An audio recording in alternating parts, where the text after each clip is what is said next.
Hello అందరికీ ముందుగా వీడియోని లైక్ చేయండి. మీ చిన్న లైక్ నాకు చాలా పెద్ద సపోర్ట్‌ని ఇస్తది కాబట్టి లైక్ చేసి అయితే వీడియోని స్టార్ట్ చేద్దాం.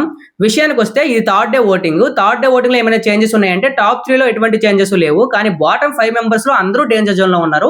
ఎవరు ఎలిమినేట్ అయ్యే ఛాన్స్ ఉందో ఈ వీడియోలో మాట్లాడదాం. అలాగే రమ్య మోక్సా గారు పీఆర్ టీమ్ వేసిన పెద్ద ప్లాన్ ఏంటి అంటే సుమన్ శెట్టి గారి ఓట్స్‌ని తీసుకుందాం. అంటే వెళ్ళిన తర్వాత వాళ్ళిద్దరి మధ్య ఒక చిన్నపాటి బాండింగ్ అయితే ఏర్పడింది.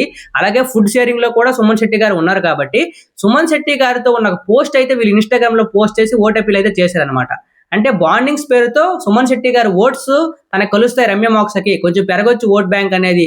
ఆ ప్లాన్‌తో అయితే వాళ్ళు ఒక ప్లాన్ గీసుకొని వేశారు. ఇదైతే నాకు నచ్చలేదు కానీ ఓటింగ్‌లో పెద్ద డిఫరెన్స్ ఏమీ రాలేదు రమ్య మోక్సాకి. ఇంక విషయానికొస్తే టాప్‌లో ఉన్నది ఎవరంటే టాప్ లో ఉన్నది ఎవరంటే తనూజ. తనూజ అయితే టాప్ లో ఉంది. సెకండ్ పొజిషన్ లో ఉన్నది ఎవరంటే కళ్యాణ్. థర్డ్ పొజిషన్ లో ఉన్నది సంజన. సంజన ఎందుకు థర్డ్ పొజిషన్ లో ఉంటుందంటే ఇమాన్యుల్ ఓటింగ్ చాలా పెద్ద ప్లేస్ అవుతుంది సంజనకి. అందుకే డేంజర్ జోన్ కి అయితే రాలేదు.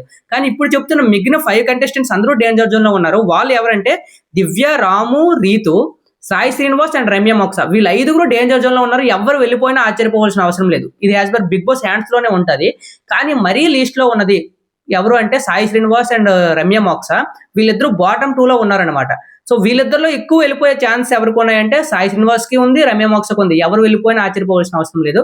వీళ్ళకంటే రాము రాథోడ్కి, రీతు చౌదరికి అయితే డెమోన్ పవన్ ఓట్స్ పడుతున్నాయి. రాము రాథోడ్కి చిన్నపాటి సుమన్ శెట్టి గారి ఓట్స్ కూడా పడుతున్నాయి రాము రాథోడ్కి.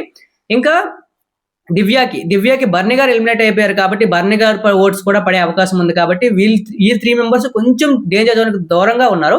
కానీ సాయి శ్రీనివాస్ అండ్ రమ్య మోక్సా అయితే వెళ్ళిపోయే అవకాశాలు 99.99% అయితే ఉన్నాయన్నమాట. వీళ్ళిద్దరిలో ఎవరు వెళ్ళిపోతారు అనేది ఎలిమినేషన్ అప్డేట్ వచ్చినంటే నేను మన ఛానల్లో ఇస్తాను. సో ఛానల్ సబ్స్క్రైబ్ చేసుకుని అయితే వెయిట్ చేయండి అప్డేట్స్ కోసం. అలాగే మరిన్ని ఇలాంటి వీడియోస్ కోసం, కంటెంట్ కోసం బాగుండాలంటే వీడియోని లైక్ చేయండి, షేర్ చేయండి. Thank you so much.